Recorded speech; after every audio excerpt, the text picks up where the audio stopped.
তিনটে বড় বড় আমরা এক্সপ্রেসওয়ে ক্রস করে তারপরে পৌঁছবো আমাদের ডেস্টিনেশনে। তো তোমরা যারা এই এক্সপ্রেসওয়েগুলো সম্পর্কে জানতে চাও, চলো তোমাদের জন্য সব ইনফরমেশন একেবারে দিয়ে দিই। আগ্রা লখনৌ এক্সপ্রেসওয়ের মধ্যে রাইডার এখন চেঞ্জ হচ্ছে, আমার সিট ছেড়ে দিতে হলো। লখনৌর কি বিখ্যাত? कबाब। वहाँ पे बहुत अच्छी बिरयानी मिल रही है। क्या नाम है दुकान का? टुंडे कबाब। টুন্ডে। कबाबी। নিজের মনের জোর নিয়ে বেরিয়ে পড়লাম, যদি কাছে পিঠের মধ্যে ভালো কিছু দেখতে পাই থাকবো, তাহলে সোজা চলে যাবো বাড়ি। আমরা এখন ঢুকে গেছি দ্য বিখ্যাত স্টেট বিহার, যেতে আমাদের 12 ঘন্টা সময় লাগবে। চম্পারণের এই জঙ্গল হচ্ছে 10 কিলোমিটার মতো লম্বা, তো প্রায় পেট্রোল একদম এমপির দিকে চলে এসেছে। 6টা রাজ্য ক্রস করে ঢুকে গেলাম আমরা আমাদের নিজের রাজ্যে। গুড আফটারনুন বন্ধুরা, এখন বাজে 11:51 আর আমরা বেরোলাম এই যে অ্যাঞ্জেল এনআরআই হোটেল অথবা আনিয়া রেসিডেন্সি, দুটোই একই মালিকের একই হোটেল। তো আমরা আনিয়া রেসিডেন্সিতে আগের ব্লগে এসে পৌঁছেছিলাম, সেটা ছিল 21 তারিখ। আজকে হচ্ছে 22শে জুন আর আমরা এখন বেরোলাম হচ্ছে আমরা বাড়ি যাওয়ার পথে। মানে ফাইনালি এটা তোমরা যে এই ব্লগটা দেখছো, এটা হচ্ছে লাদাখ সিরিজের লাস্ট ব্লগ। তো আমরা গ্রেটার নয়ডা থেকে বেরোলাম এখন বাড়ির পথে। এখান থেকে আমাদের বাড়ির ডিস্টেন্স হচ্ছে এক্স্যাক্টলি 1500 কিলোমিটার। চলো দেখা যাক যতটা এগোনো যায়। আমাদের টার্গেট আছে অ্যাটলিস্ট আমরা তো বারাণসী পর্যন্ত পৌঁছবোই। বারাণসীর ডিস্টেন্স এখান থেকে 820 কিলোমিটার। So long journey. আসার সময় রাতের বেলা এসেছিলাম, ঠান্ডা ঠান্ডা ওয়েদার ছিল। এখন কিন্তু প্রচণ্ড গরম, থার্মোমিটার দেখাচ্ছে 43 ডিগ্রি, এখনও দুপুর 12টাও বাজেনি। তোমরা জানো ইউপিতে বিহারে কি পরিমাণ গরম পড়ে। তো আমরা এখন আছি ইউপির মধ্যে। এখান থেকে আমরা যমুনা এক্সপ্রেসওয়ে ধরবো। আগের দিন আমরা ইস্টার্ন পেরিফেরাল এক্সপ্রেসওয়ে ধরে গ্রেটার নয়ডা এসেছিলাম। তো সে একটা ইটসেলফ একটা স্টোরি, আমাকে খানিকটা মিসগাইড করে ওই ইস্টার্ন পেরিফেরালে উঠিয়ে দিয়েছিল ওখানের টোলের এক কর্মচারী। এই হোটেলটা থাকার কারণ ইস্টার্ন পেরিফেরাল থেকে এইটার ডিস্টেন্স অনলি 4 কিলোমিটার, আর যমুনা এক্সপ্রেসওয়ে যেখানে আমরা এখন যাব তার ডিস্টেন্স অনলি 5 কিলোমিটার। তোমাদের সাথে কথা বলতে বলতে আমরা 2 কিলোমিটার চলে এসেছি। তো চলো যমুনা এক্সপ্রেসওয়ে ধরে নিই। আর এই ব্লগটা কিন্তু পুরোটা দেখো, মজাদার হবে, এক্সাইটিং হবে, কারণ আজকে কিন্তু একটা নয় দুটো নয়, পুরো তিনটে বড় বড় আমরা এক্সপ্রেসওয়ে ক্রস করে তারপরে পৌঁছবো আমাদের ডেস্টিনেশনে অথবা বাড়িতে। চলো দেখা যাক, যেটাই হোক টার্গেট থাকবে যতটা পারি চলে যেতে। প্রথমে পড়বে যমুনা এক্সপ্রেসওয়ে, তারপর পড়বে আগ্রা লখনৌ এক্সপ্রেসওয়ে, তারপর পূর্বাঞ্চল এক্সপ্রেসওয়ে। আসার সময় এসেছিলাম কিন্তু 2 দিনে এসেছিলাম, আজকে একদিনে যাব 3টে এক্সপ্রেসওয়ে। তো ভালো লাগবে তোমাদের। এই যে যমুনা এক্সপ্রেসওয়ে, জাস্ট এখান থেকে লেফট নেব আর ঢুকে যাবো যমুনা এক্সপ্রেসওয়ে। এন্ট্রি করে গেছি যমুনা এক্সপ্রেসওয়ে। এখান থেকে সোজা নয়ডা থেকে সোজা পৌঁছে যাবো আমরা আগ্রা। মানে আগ্রা লখনৌ এক্সপ্রেসওয়ের মুখে 185 কিলোমিটার। সো 185 কিলোমিটারের এক্সপ্রেসওয়েতে আমার দর্শকদের স্বাগতম। লাদাখের অত ঠান্ডার পরে এই ভয়ঙ্কর এই ইউপির গরম, এটা জাস্ট নেওয়া যায় না। দেখো সুন্দর একটা বোর্ড দেওয়া আছে, যমুনা এক্সপ্রেসওয়ে पर आपका स्वागत है, धन्यवाद, welcome to Yamuna expressway, thank you. তো অনেকদিন হিন্দিতেই কথাবার্তা চলছে, তাই দু একটা হিন্দি ওয়ার্ডও বেরিয়ে যাচ্ছে এখন। টোল গেট, তো এখানে আমাদের বাইকের টোল দিতে হবে। আসার দিন লেগেছিল যতদূর মনে পড়ছে 205 টাকা আগ্রার জন্য। এখানে আবার অনলাইন নেয় না, সো ক্যাশ, দাঁড়ো ক্যাশটা বের করে নিই। টোল দিয়ে দিয়েছি, রিসিপ্ট পেয়ে গিয়েছি। এবার আমরা আগ্রা পর্যন্ত সোজা চলে যাবো। মাঝে বোধহয় একবার একটা টোলে চেকিং হবে। এখানে যখন আসবে যমুনা এক্সপ্রেসওয়েতে কিন্তু ক্যাশই তোমাদের দিতে হবে টোলের জন্য। তবে আগ্রা লখনৌ এবং পূর্বাঞ্চলে কিন্তু অনলাইন নেয়। আর এই যে রিসিপ্টটা দিল, এই রিসিপ্টটা কিন্তু হারাবে না। অবশ্য যদি হারিয়ে ফেলো এই ভয়ে আমি তোমার মোবাইলে একটা ছবি তুলে রাখছি, তো ওরকম ছবিও তুলে রাখতে হবে। বাই চান্স হারিয়ে গেলে কিন্তু আবার পুরো টোল দিতে হবে। চলে এসছে Yamuna expressway second toll plaza, Mathura toll plaza. তো আমরা তো এখান থেকে এক্সিট করবো না, জাস্ট আমরা যে স্লিপটা পেয়েছিলাম সেই স্লিপটাকে চেক করিয়ে চলে যাবো। এই টোল প্লাজাটা হোটেলে বেরোনোর থেকে এক্স্যাক্টলি 99 কিলোমিটার। তার মানে কিন্তু আমাদের 100 কিলোমিটার্সের জার্নি কমপ্লিট হয়ে গেল 1 ঘন্টায় 100 কিলোমিটার্স। এবং সেটাও স্বাভাবিক, তার কারণ আমরা মোটামুটি 110-এ 100তেই ক্রুজ করেছি। টোল প্লাজার গেট খুলে গেছে, আমরা টোল প্লাজা ক্রস করে নিয়েছি। একদম আবার এক্সিটেই চেক করবে। কেউ যদি মথুরা যেতে চাই, মথুরা বৃন্দাবন, তাহলে কিন্তু এই টোল দিয়ে এক্সিট করতে হতো। তা আমি তোমাদের একটা জাস্ট টিপস দিয়ে দিই, কারণ আগে হেলমেটে ভাইজারটা লাগাই, আমার ভাঙা ভাইজারটা নিয়ে বহুত প্রবলেম হচ্ছে। তো যে টিপসের কথাগুলো তোমাদের বলছিলাম, টিপসটা হলো, আমি তো গোটা লাদাখ জুড়ে এত হাই পাসেস করে তোমাদের বলেছি, যখন পাসগুলো ক্লাইম্ব করবে মিনিমাম 1 লিটার করে জল কিন্তু প্রত্যেকটা পাশে তাকে খাবে, তাহলে কিন্তু তোমাদের শরীর ঠিকঠাক থাকবে, অক্সিজেন লেভেল ঠিক থাকবে। এই এক্সপ্রেসওয়ে নিয়ে তোমাদের বলি, আমি অনেকের মুখে শুনেছি, আমার নিজের রিলেটিভরা বলেছে যে মোটামুটি গরমে ফাটিয়ে দিচ্ছে। তো এখন কিন্তু 47 ডিগ্রি টেম্পারেচার, থার্মোমিটার দিয়ে দেখাচ্ছে, গাড়ির যে থার্মোমিটার আছে 37 ডিগ্রি। আমাদের কিন্তু এখনো অতটা কষ্ট হচ্ছে না। তার প্রথম কারণ আমরা কালকে হচ্ছে ভালো করে ঘুমিয়েছি, আর অন দ্য ওয়ে এটা হচ্ছে আসল টিপস, ঘন্টায় মিনিমাম 1/2 লিটার করে জল খাবে। একটা সঙ্গে ওয়াটার ব্লাডার থাকবে, সব থেকে সুবিধা হয়। যদি নাও হয় 1 ঘন্টায় একবার করে দাঁড়িয়ে মিনিমাম 1/2 লিটার করে জল খাবে, দেখবে এইসব এক্সপ্রেসে যতই হিট থাকুক না কেন দেখবে ঠিকঠাক চলে যাবে। আর তার সাথে বোনাস টিপস তোমাদের জন্য, চাইলে তোমরা জলের মধ্যে ইলেকট্রোলাইটও মিশিয়ে দিতে পারো। আমরা কিন্তু এইভাবেই চলছি।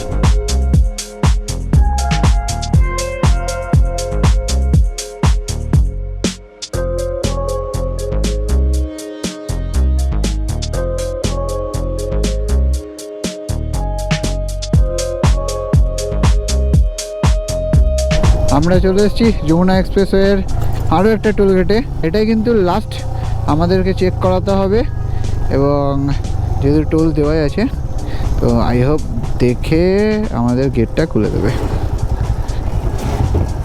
গেট খুলে গেছে, গ্রিন হয়ে গেছে, আমরা বেরিয়ে গেলাম। 3 কিলোমিটার পর পেট্রোল পাম্প আছে, সেখানে আমাকে রিফিল করাতে হবে, কারণ জঘন্য মাইলেজ পাচ্ছি, জঘন্য। তার দোষটা আমি একদমই গাড়িকে দেবো না, তার পুরো দোষটা আমি নিজেকে নিচ্ছি।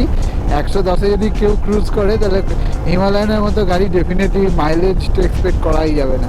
ওই 20-20 দিচ্ছে মোটামুটি, আমি মোটামুটি যা মানে আন্দাজ করলাম, হিসাব লাগালাম। তো পকেটের উপর ভারী পড়বে, কিন্তু সময়টা সেভ হবে। আর যদি ভালো মাইলেজ পেতে হয় তাহলে একটু 80-90-এর মধ্যে চালাতে হবে। এই হচ্ছে সিম্পল থিওরি। সামনে বহুত জোর বৃষ্টি পড়ছে। এইবার কেস খেয়ে গেলাম। এবার দাঁড়ানোর কোনো জায়গা নেই। চলো ভিজেই যাবো, চলো।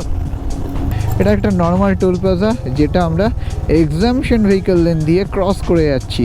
যমুনা এক্সপ্রেসওয়ে শেষ, আগ্রা ইনার রোড শুরু, এখান থেকে সোজা চলে যাবে যমুনা নদীটাকে ক্রস করে কোথায়? আগ্রা লখনৌ এক্সপ্রেসওয়ে।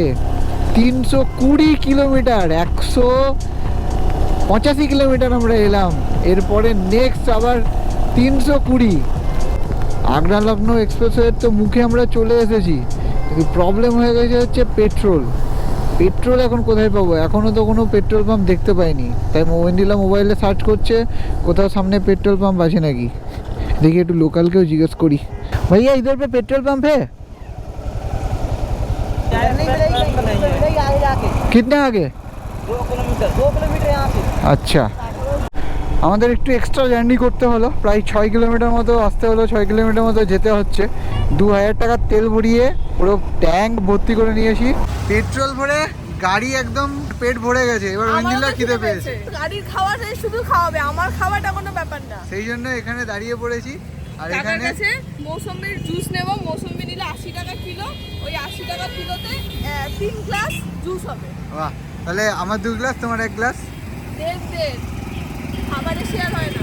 আর ওই পারে কি একটা দেখেছে, ভেজ বিরিয়ানি আছে, ওই ভেজ বিরিয়ানিটাও ভাবছি ট্রাই করবো, অনেক লোকজন খাচ্ছে। আজকে যা খাওয়া হবে সব লোকাল হবে, local. Side biryani, road side veg biryani. এই ফার্স্ট আমি যেটা খেলাম, এটা সোয়াবিন দিয়েছে, আর ওই যে পেহেলবান ভেজ বিরিয়ানি, দাদা খুব ফেমাস, ইউটিউবে ভিডিও অনেক আছে বললো। মানে প্রথমে আমি নিতে কেমন একটা করছিলাম, বুঝতে পেরেছে আমার মুখ দেখে, যে বলছে আমার ইউটিউবে অনেক ভিডিও আছে। আমি দুটো, মানে একটা হচ্ছে 1.5 কুইন্টাল, একটা হচ্ছে 1 কুইন্টাল, বলছে আমার সন্ধ্যের মধ্যে শেষ হয়ে যাবে। আমার হাতেও আছে, দুজন 2 প্লেট। কত করে দাম বলো? 60 টাকা নিয়েছে এইটুকু। আর এখানে ফলের জুস খেলাম, 2টো করে কলা খেলাম, 100 টাকা। আর এখানে 60 টাকা, 60 120, 220 টাকায় লাঞ্চ ডান। একদম স্পেশাল ইউপি লাঞ্চ একদম। চলে এসেছি আমরা আগ্রা লখনৌ এক্সপ্রেসওয়ে, তার টোল গেটে। মাদিকে দেখালো, মাদিকে যেতে হবে, ভাগ্যিস আগে দেখালো, ঢুকে গেলে আরও চাপ হতো।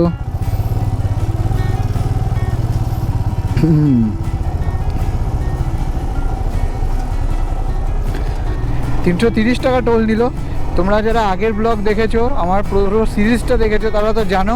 বাট যারা এই ভিডিওটা হঠাৎ দেখছো তাদের জন্য বলে দিই, এই আগ্রা লখনৌ এক্সপ্রেসওয়ে কিন্তু রাত্রিবেলা মানে রাত্রি 8টা থেকে ভোর 5টা পর্যন্ত কিন্তু টু হুইলার অ্যালাউ করে না। সো আমরা আগের দিন যখন এসেছিলাম যাওয়ার সময় আমাদের এসে পৌঁছেছিলাম 4টের সময়, তো আমাদের দাঁড়িয়ে থাকতে হয়েছিল। তো তোমরা যারা এই এক্সপ্রেসওয়েগুলো সম্পর্কে জানতে চাও, চলো তোমাদের জন্য সব ইনফরমেশান একেবারে দিয়ে দিই। আগ্রা লখনৌ এক্সপ্রেসওয়ে ভোরবেলা 5টা থেকে সন্ধ্যে 8টা পর্যন্ত all vehicle allowed including two wheeler. Yamuna expressway 24 hours all vehicle allowed. Eastern peripheral expressway সেখানে কিন্তু কোনো সময়ই টু হুইলার অ্যালাউ করে না। আর পূর্বাঞ্চল এক্সপ্রেসওয়েতেও কিন্তু 24 আওয়ার্স অল ভেহিকল অ্যালাউড। সব ইনফরমেশান এক জায়গায় হয়ে পাওয়ার জন্য কিন্তু কাপল রাইডার এরিয়াকে সাপোর্ট করো। আমরা কিন্তু যেখানে যাই শুধুমাত্র ঘুরি তা না, চেষ্টা করি তোমাদেরকে ইনফরমেশান দিয়ে সাহায্য করার, যাতে পরবর্তীতে তোমরা যখন এই সেম রুটে ট্যুর করবে তোমাদের যেন হেল্পফুল হয়। তো একটা লাইক করে দিও এই ইনফরমেশানগুলো শেয়ার করার জন্য। আর যাদের লাগবে তাদেরকে যাতে শেয়ার করে দিতেই পারো, হোয়াটসঅ্যাপ ফেসবুক সব কিছু আছে। এইবার কিন্তু ঝমঝমিয়ে বৃষ্টি নেমেছে, আর রেনকোট না পেরে উপায় নেই, এবার রেনকোটটা পরতে হবে। সব ব্যাগগুলো রেনকভার দিয়ে ঢাকাই আছে, আমার ট্যাঙ্ক ব্যাগটা ঢাকতে হবে। দেখো চারপাশে, ও ভাই আমরা কি এক্সপ্রেসওয়েগুলো বৃষ্টি আর ঝড় ছাড়া যেতে পারবো না? তবে হ্যাঁ, প্রকৃতিদেব কিন্তু আমাদের উপর সদয় হয়েছে, তাহলে এই জায়গায় যা গরম, রোদটা পাচ্ছি না, খুব জোর বৃষ্টি পড়ছে। রেনকোটটা পরলাম তারপরেই খুব জোর বৃষ্টি পড়ছে। আমরা এখন লেফট লেনটা দিয়ে চলছি, আর লেফট লেনটা হচ্ছে 80, আর আমি এখন তো বেশি স্পিডে যাবো না কারণ এখন রাস্তা ভেজা। তারপরের যে লেনটা রাইট সাইডের সেইটা হচ্ছে 100 কিলোমিটার পার আওয়ার্স, আর এক্সট্রিম রাইট যেটা সেটা কিন্তু ওভারটেকিং লেন, 100-এর বেশি যদি যেতে হয় তাহলে কিন্তু ওই লেনটা দিয়ে যেতে হবে।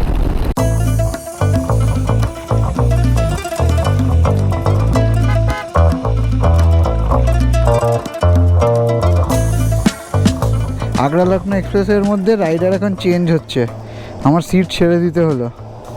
এখন ওয়েন্ডিলার ইচ্ছা হয়েছে ওই এক্সপ্রেসওয়ের একটা মজা নেবে, টেস্ট নেবে।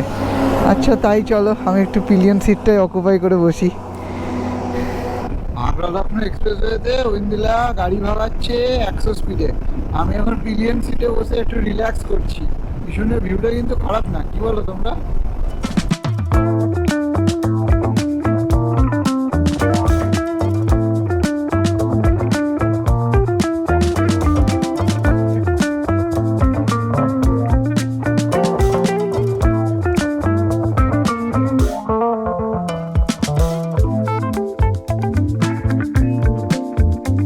আগ্রা লখনৌ এক্সপ্রেসে চালিয়ে কিরকম লাগলো? ভালো লেগেছে। আমি দাঁড়ালাম একটাই শর্তে, যদি আমাকে পরেরটুকু চালাতে দেবে বলেছে। কোথায় দাঁড়ালাম হচ্ছে এই রেস্ট এরিয়াতে। এক্সপ্রেসওয়েগুলোর মাঝে এইরকম রেস্ট এরিয়া থাকে যেগুলোতে কিছু স্ন্যাক্স, ওয়াশরুম, চা এরকম থাকে। আর সবচেয়ে বড় দরকার যেটা, সেটা হচ্ছে এটা কোমরটাকে সোজা করে নেওয়া। কোমর পিছনে বসলে আরো বেশি কষ্ট হয়, মানে হাঁটুটা একদম স্টিফ হয়ে থাকে, তো সামনে অনেক আরাম আছে। চা, এই যে চায়ের দাম 45 টাকা। এইরকম এক্সপ্রেসওয়েতে যখন যাবে, এই রেস্ট এরিয়াগুলোতে যখন দাঁড়াবে, তখন তোমাদেরও এরকমই ব্যাপার স্যাপার এক্সপিরিয়েন্স করতে হবে। পকেটে টাকা পয়সা নিয়ে তারপর দাঁড়াবে। না তোমার কীরকম লাগছে? তুমি 45 টাকার চা, 45 টাকা আমি 4 বার চা খেতে পারতাম। না খেয়ে বলো, 10 টাকার বিস্কুট কিনবো। 10 টাকা বিস্কুট, 45 টাকার চা, ওয়াও। না তুমি একবার বলবে না সবাইকে যে বিস্কুটটা খাওয়ার পর চাটা খেতে কেমন লাগছে? মুখটা এরকম বেজার করছে, ওই চাটাই তো চালিয়ে রাখছে আমাদেরকে। চায়ের মধ্যে দুধ নেই, জল আছে। 45 টাকার চা। আমাদের চা খেয়ে রিফ্রেশমেন্ট হলো, তার সাথে এখানে যে জিওর পেট্রোল পাম্প ছিল এখান থেকে একটু ওয়াটার বোতলগুলো রিফিল করে নিলাম। ভীষণ একটা ভ্যাপসা গরম পড়েছে, একটা অস্বস্তিকর গরম। চারদিকটা দেখতে পাচ্ছ প্রচণ্ড মেঘলা হয়ে রয়েছে, টিপটাপ করে 2-1 ফোঁটা করে বৃষ্টি পড়ছে। 70 কিলোমিটার মতো ওয়েন্ডিলাই রাইড করলো, আমি পিছনে বসে একটু ঝিমোচ্ছিলাম, কারণ একটা না অনেকক্ষণ এক্সপ্রেসে রাইড করতে করতে তো ঝিমুনি লেগেই যায়। তো চলো, এখন আবার অনেকটা ফ্রেশ লাগছে।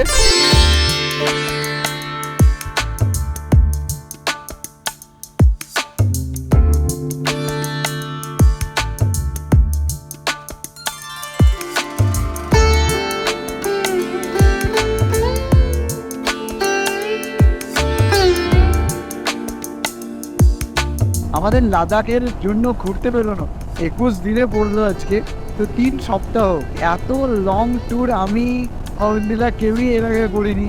এর আগে হাইয়েস্ট ছিল 2 সপ্তাহ 14 দিন রাজস্থান যখন ঘুরতে গেছিলাম আমরা, কিন্তু বাইকে ট্যুর তাও আবার 21 দিন ধরে। আমি চেষ্টা করেছি গোটা সিরিজ জুড়ে, তোমরা দেখেছো যে আমি কিভাবে গেছি, কোন রাস্তা দিয়ে গিয়েছি, কবে কোথায় কদিনের প্ল্যান করেছি। এবার অনেকে হয়তো আমি যতটা লং স্ট্রেচ করতে পারি করতে পারবে না, তো সেই ক্ষেত্রে তোমাদের হয়তো ডেটগুলো একটু বাড়তে পারে। বাট আমি এটা বলতে পারি অনেকেই লাদাখ করেছে, 2বারে করেছে, 3বারে করেছে। আমি যদি আগামীকালও বাড়ি পৌঁছাই, আমি তাহলে লাদাখ এই দিনে বাড়ি থেকে বাড়ি পর্যন্ত হোম টু হোম যাকে বলে সেটা কমপ্লিট হবে। তো আই হোপ এই পুরো সিরিজটা তোমাদের খুব ভালো লেগেছে, এবং আমার যে স্টাডি করা সেটা অনেক কাজে লেগেছে। উইন্ডিলা প্রচুর হেল্প করেছে, ওখানে লোকাল তাদের সাথে কথা বলে বুঝেছি হ্যাঁ লাদাখটাকে আমরা ঠিকঠাকভাবে স্টাডি করেছি। কারণ আমরা যখন পরপর জায়গার নাম রাস্তা এরকম বলছি, তখন তারা আমাদেরকে বলেছে বাপরে তোমরা ওয়েস্ট বেঙ্গলের লোক আর এত জানো লাদাখ সম্পর্কে। তো এই অনুভূতিগুলো খুব ভালো, তো ভাবলাম এগুলো তোমাদের সাথে শেয়ার করি। তো যদি তোমাদের ভালো লাগে, আমার সিরিজ দেখে লাদাখ প্ল্যান করতে চাও, কোনো হেল্প চাই, অবশ্যই কমেন্ট করো। আজ নাহলে কাল কোনো না কোনো দিন আমি ঠিক কমেন্টে রিপ্লাই দেবো, অনেক সময় ব্যস্ততার মধ্যে লেট হয়ে যায়। ইনস্টাগ্রাম আছে, ইনস্টাগ্রামে ডিরেক্ট মেসেজ করতে পারো। আমি ইনস্টাতে চেষ্টা করছি এখন ধীরে ধীরে আপডেট দেওয়ার। তোমাদের যদি ভালো লাগে সিরিজটা বেশি বেশি করে শেয়ার করো, কারণ আমি আমার সাধ্য মতো চেষ্টা করেছি। চাকরি করতে করতে সব থেকে বড় প্রশ্ন যেটা লাদাখের থাকে, যে চাকরি করতে করতে কিভাবে পুরো লাদাখ ঘোরা যায়। কারণ আমাদের মতো মধ্যবিত্ত মানুষের পক্ষে 2বার 3বার লাদাখ গিয়ে লাদাখ করাটা প্র্যাকটিক্যালি বিলাসিতার থেকেও ওপরে, সম্ভব না বেসিক্যালি। তো সেই জন্য আমি চেষ্টা করেছি একবার যাব পুরো লাদাখ ঘুরে আসবো, যাতে এটা শুনতে না হয় যে ওই জায়গাটা বাকি থেকে গেল, ওই জায়গাটা বাকি থেকে গেল। তো তোমরাও আমার এখান থেকে প্ল্যান বানাও, ঘুরতে বেরিয়ে পড়ো। আরও তো অন্যান্য জায়গাও আছে, সিকিম আছে, সাউথে যদি যাও ভাইজ্যাক আছে, আমাদের সাউথে আরও নেক্সট প্ল্যান আছে। আমি জানি যে বড় বড় চ্যানেল যেগুলো সেগুলো বেশি বেশি ভিউ হয়, আমাদের ছোট চ্যানেল বেশি ভিউ হয় না, কিন্তু চেষ্টা করি এমন কন্টেন্ট দেওয়ার যেন সবার হেল্প হয়। সো এইটা হচ্ছে আগ্রা লখনৌ এক্সপ্রেসওয়ের ফাইনাল টোল প্লাজা। এখানে আমাদেরকে দেখাতে হবে, আমাদের স্লিপটা চেক করবে, তারপর আমাদেরকে যেতে দেবে। লখনৌ এখান থেকে আরো 25 কিলোমিটার, তো যেতে আমাদের হয়তো আধা ঘন্টা মতো সময় লাগবে। তো কাপল রাইডার ইয়ারি লখনৌ দিয়ে যাবে আর লখনৌ বিরিয়ানি টেস্ট করবে না, এইটা কি হয় কখনো? তো চলো এখন 25 কিলোমিটার পরে লখনৌ ঢুকবো, আর লখনৌ ঢুকে কোনো একটা ভালো দোকান থেকে টেস্ট করে নেবো লখনৌ বিরিয়ানি। এখানে এক্সপ্রেসওয়ে এন্ড হলো, এখান থেকে ঢুকে গেল হচ্ছে লখনৌয়ের সিটির রাস্তা। আমরা সিটিতে ঢুকছি, তার কারণ আমাদের খেতে হবে তো বিরিয়ানি। চলে যাবো আমরা লেফটে for Lucknow city, the capital of Uttar Pradesh. Oh my god, কি জ্যাম ভাই! বিরিয়ানি খাওয়ার জন্য 14 কিলোমিটার এক্সট্রা যাওয়া, তাও জ্যামের মধ্যে।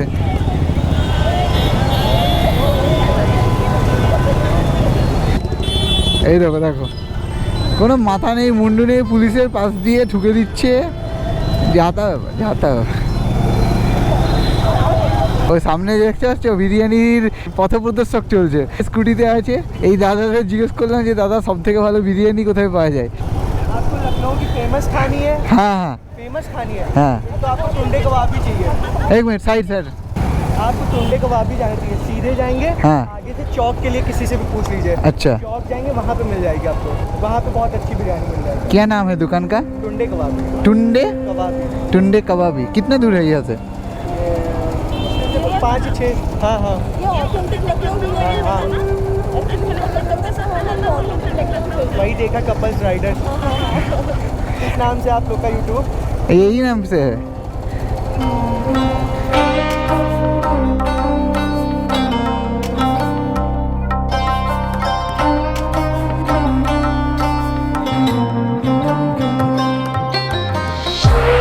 টুন্ডে কাবাবি থেকে আমরা বেরোলাম লখনৌর কি বিখ্যাত কাবাব। কিন্তু আজকে 2024-এ দাঁড়িয়ে আমার রিয়েলাইজেশন এখানে জ্যামও কিন্তু বিখ্যাত। মোটামুটি আমরা বহু কষ্টে সৃষ্টে ঘন্টাখানেকের জ্যাম কাটিয়ে আমরা টুন্ডে কাবাবি দোকানটায় পৌঁছেছিলাম। 3 রকমের কাবাব খেলাম। মাটন গালোটি কাবাব মানে বুঝতে পারছো, মুখে দিলে গলে যাবে। সেই নবাব বাদশাদের সময় এইগুলো চালু হয়েছিল। সিরিয়াসলি মানে মুখে দিলাম আর গলে গেল।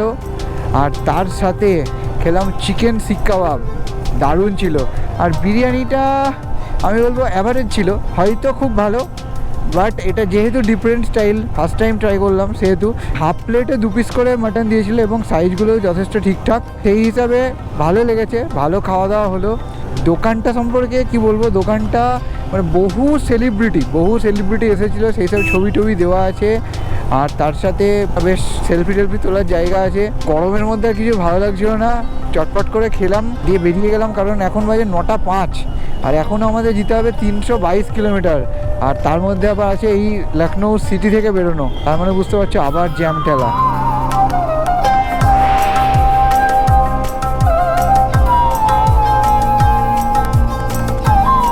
6-7 কিলোমিটার এসে এবার পূর্বাঞ্চল এক্সপ্রেসওয়ে টোল প্লাজা পেয়ে গেছি। এখানে কোনটায় যায়, এক্সট্রিম লেফটে চলে যায়। সুলতানপুর কিतना? সুলতানপুর টোল নিল 125 টাকা সুলতানপুর পর্যন্ত, কারণ সুলতানপুরে আমরা পূর্বাঞ্চল এক্সপ্রেসওয়ে ছেড়ে দেবো, তারপর ঢুকে যাবো আমরা বারাণসীর রাস্তাতে। নাহলে পূর্বাঞ্চল কিন্তু অনেক দূর পর্যন্ত যায়। সুলতানপুর আর 1 কিলোমিটার বাকি। এই সুলতানপুর থেকে সোজা চলে যাবে অযোধ্যার দিকে। আর আমরা যেহেতু বারাণসীর দিকে যাব, তাই আমরা সুলতানপুরের এক্সিটটা নিয়ে নেব। 123 কিলোমিটারে আমরা লেফট নিয়ে এক্সিট করে যাচ্ছি। 2:45 নাগাদ বারাণসী এসে পৌঁছাই। তো আমরা আগের বার যে হোটেলটায় ছিলাম, মানে লাদাখ যাওয়ার সময় প্রথম আমাদের যেটা স্টে ছিল, আনফর্চুনেটলি সেটাতে এখন পুরো বিয়েবাড়ির জন্য পুরো বুকড। তো সেখানে তো রুম ফাঁকা নেই, দিতে পারলো না। তারপরে অনেকগুলো হোটেলে ঘুরলাম শুধুমাত্র রাত্রেবেলাটুকু ঘুমানোর জন্য। যে হোটেলের রেট নর্মালি থাকে হচ্ছে 1200 টাকা, 1300 টাকা, কি 1500 টাকা, 2800 টাকা, 2500 টাকা, এইরকম রেট চেয়েছে। তাও সকালবেলা 11টার সময় চেক আউট করে যেতে হবে, এমন না যে দেরি করে গেলে হবে। তো সত্যি কথা বলতে গেলে এখন প্র্যাকটিক্যালি যেটা দাঁড়িয়েছে, আমাদের কাছে বাজেট নেই, আমাদের টাকা শেষ। পুরো ঘুরে এত বড় লং ট্যুরের যে বাজেট ছিল পুরো শেষ। তো আমরা জাস্ট একটা ঘুমানোর জন্য একদম বেসিক অ্যাকোমোডেশন চাইছিলাম। নন এসি রুমও বলছে 1500 টাকা। এটা আমাদের পক্ষে এখন বিয়ার করা সম্ভব না, সবার তো একটা বাজেট থাকে, তাই না? তো সেই জন্য ফাইনালি ঠিক করলাম যে দরাদরি দামাদামি কথাবার্তা বলতে বলতে পুরোপুরি 1 ঘন্টা চলে গেল। এখন বাজে হচ্ছে 3:35। তো পুরো 1 ঘন্টা চলে গেল আমাদের এই বারাণসীর এই এরিয়াটাতে। বোধহয় 3 চক্কর মেরে দিলাম, আর না, অনেক হয়েছে। নিজের মনের জোর নিয়ে বেরিয়ে পড়লাম। যদি কাছে পিঠের মধ্যে ভালো কিছু দেখতে পাই, সস্তায় থাকবো, তাহলে সোজা চলে যাবো বাড়ি। আমরা একটা টোল প্লাজা ক্রস করছি আর এন্টার করে গেলাম বিহারে। সো বাবা বিশ্বনাথের চরণে তো আমাদের ঠাঁই হলো না। এবার দেখি বিহারের সামনে কোথাও কোনো একটা সিটিতে কোনো হোটেল যদি পাই, একটু রেস্ট নেওয়ার ইচ্ছা আছে। কারণ বিহারের রাস্তা আমাদের আগের দিন যা এক্সপিরিয়েন্স হয়েছে সেটা ভয়ানক। তো চলো দেখা যাক সামনে কোথায় কি পাওয়া যাক। এগেন দুর্ঘটনা ঘাটি বিহারে জাস্ট এন্টার করেছি। এখন বাজে 5:22। আমরা কটায় বেরিয়েছিলাম? 3:15-20 একদম ইনিশিয়ালি কখন বেরিয়েছিলাম? 12টা সকাল, গতকাল। আর এখন দুর্ঘটনা ঘাটি। আমি বুঝতে পারছি না বিহার না আমাদের বেরোতে দিচ্ছে, না আমাদের থাকতে দিচ্ছেন। এই যে চলছে এখন খোঁড়াচিতা। আরও একটা সকাল হয়ে গেল, রাতে না ঘুমিয়েই সকাল হয়ে গেল। তো সেটা বড় কথা নয়, কারণ আমরা এখন ঢুকে গেছি দ্য বিখ্যাত স্টেট বিহার। আর বিহারে ঢুকতে না ঢুকতেই আমাদেরকে ওয়েলকাম জানিয়েছে একটা পাংচার। তো এনিওয়ে, পাংচার তো হতেই পারে, কিন্তু খুব ভালো ব্যাপারটা হচ্ছে যেখানটা পাংচার রিয়েলাইজ করলাম, ঠিক তার অপোজিটে, মানে উল্টো দিকের ওই দিকের ফুটে একটা পাংচার রিপেয়ার শপ ছিল এবং সেটা জাস্ট ওপেন করেছিল। তো লাকিলি পেয়ে গেলাম, না হলে আমার অনেক সময় লাগতো পুরো চাকা খুলে পুরো টিউব বের করে টিউব চেঞ্জ করতে। উনি কি বললো, চাকাটা খুললো না, জাস্ট টিউবটাকে রিমের গা থেকে ছাড়িয়ে পাংচারটা সারিয়ে দিল, একটা ছোট্ট পিন ঢুকেছিল। এনিওয়ে চলো এখন বিহারের সাসারামের দিকে এগোচ্ছি। 45 কিলোমিটার, রয়্যাল এনফিল্ড শোরুম। সবাই একটু সাজেশন দিও তো, ওরা যেন টিউবলেস বানায়, তাহলে এই কষ্টগুলো আর পেতে হয় না। এনিওয়ে বুঝতে পারছো একটু ফার্স্ট্রেটেড তো হয়ে আছি। বিহারের সাসারামের দিকে যাচ্ছি। অনলাইনে একটা হোটেল দেখেছি, যদি গিয়ে ঠিকঠাক লাগে তো ভালো। আমরা এখন আছি বিহারের সাসারামে একটা হোটেলে। এখন পাতি স্নান করবো, অবস্থা তো দেখছো। এই হোটেলে কি করে এলাম ঘুমিয়ে নিই, তারপরে বলছি। Approximately 10 hours later. বন্ধুরা গুড আফটারনুন। এখন বাজে 5:07। তোমরা দেখেছিলে যে আমরা এসে ঢুকেছিলাম হচ্ছে এই সাসারামের হোটেল বিনায়ক বিহার।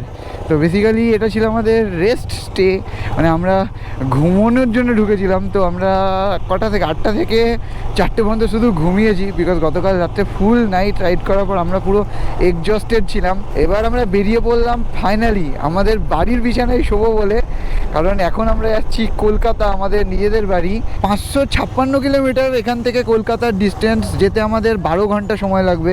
তার মানে এখন 5টা 8 বাজে আমরা ভোরবেলা পৌঁছবো। ঠিকঠাক হোটেল, ঠিকঠাক বাজেট, 1200 টাকা নিল আমাদের। এসি রুম ছিল, তার সাথে রুম সার্ভিসে চা, তারপরে দুপুরবেলা খেলাম লাঞ্চে ভাত, পনিরের তরকারি, চিকেন। তো দামও ঠিকঠাক ছিল, 220 টাকা চিকেন, 180 টাকা পনির, 80 টাকা করে নর্মাল ভাত। কোয়ান্টিটি অনেক ভালো ছিল। বিকেল 5টা 15 বাজে, কিন্তু গরমের কিন্তু কোনো কমতি নেই। আর এখন তো এসি থেকে বেরিয়েছি, আরও বেশি হালকা গরম লাগছে, একদম পুরো লুয়ের মতো বইছে। আর গতকাল আমরা কত কিলোমিটার রাইড করেছিলাম শুনবে? ওই যে নয়ডা থেকে বেরিয়েছিলাম আর এইখানে এসে থাকলাম 953 কিলোমিটার। I can't imagine. আবারও একটা লং রাইড হয়ে গেল।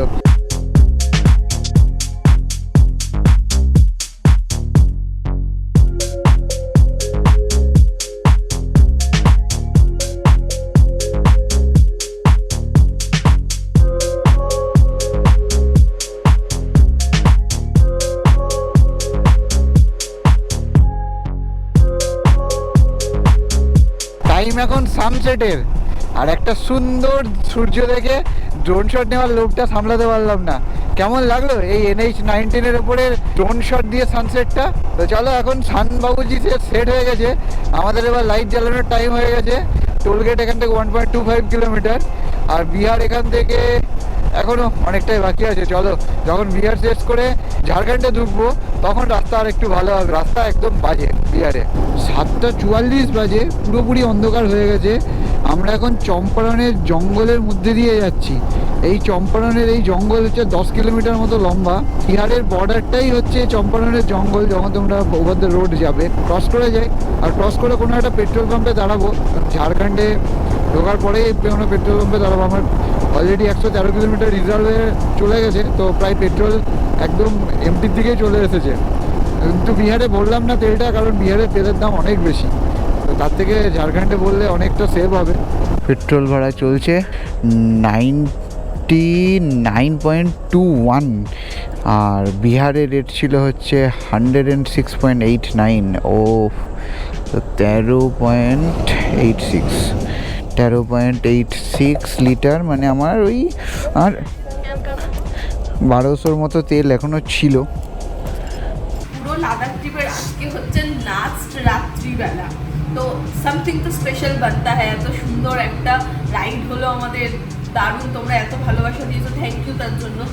আর আমরা এখন আছি অভিষেক হোটেলে। এটা জাস্ট তোমার বিহারের আর ঝাড়খণ্ডের বর্ডারটা ক্রস করে 10 কিলোমিটার আসার পর তোমরা এই হোটেলটা পাবে, কিন্তু সেটা রাইট সাইডে, মানে টুয়ার্ডস কলকাতাটা রাইট সাইডে পড়বে। আমরা এসে চা খেয়ে নিয়েছি অলরেডি। চাটা এত ভালো ছিল, তাই জন্য আবার পেঁয়াজি পকোড়া এইরকম টাইপের কিছু একটা নাম ছিল, তো এটা অর্ডার দিলাম। আর এটার সাথে সাথে তার সাথে আরও 2 কাপ চা বলেছি। তাই রাতের ডিনারটা আসছে। আজকের ডিনার হচ্ছে গরম গরম রুটি ফুলকো, আর তার সাথে পনির মশলাটা তো দেখে ভালোই লাগছে। এবার করে দেখো, গরম কিন্তু ভালো বলেছো। তার সাথে আচার আর স্যালাড। ঠিক আছে। এখন 8:59 বাজে, তো চটপট খাই, বেকার লেট করে লাভ নেই, কারণ পুরো রাত হবে। বাড়ির বিছানা ডাকছে ওইদিলা। বিহার গন, গুড রাস্তা অন। বিহার ক্রস করেছি, এখন ঝাড়খণ্ডের মধ্যে দেখছি রাস্তা ভালোই, কিছু ডাইভারশন ছিল কিন্তু ওটা ওই সঙ্গদোষের মতো ব্যাপার, মানে বিহার বর্ডার তো। আদারওয়াইজ এখন ঠিকঠাক দেখছি রাস্তা, এবং একটা গুড স্পিড মেনটেন করে চলছি। আশা করছি আমরা 5টা সাড়ে 5টার মধ্যে আমাদের বাড়ি ঢুকে যেতে পারবো।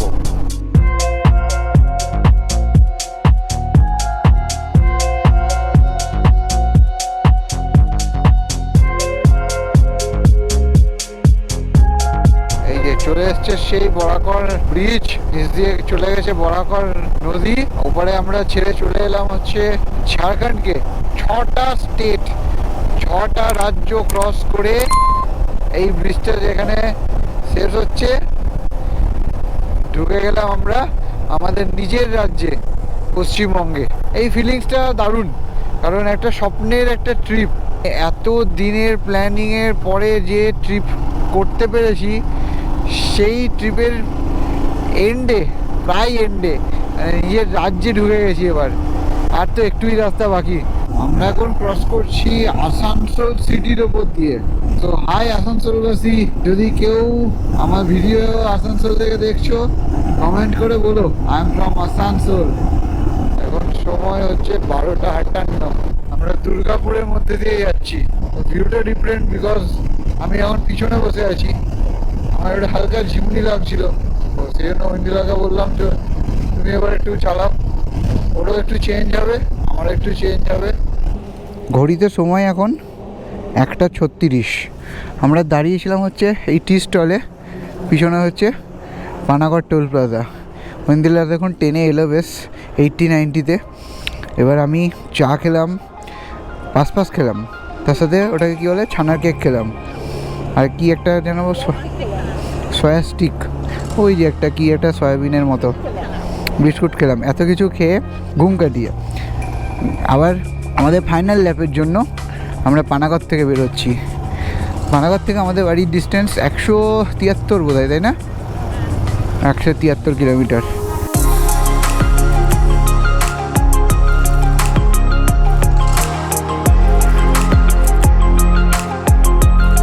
বর্ধমান আর 47 আর কলকাতা 157 বন্ধুরা।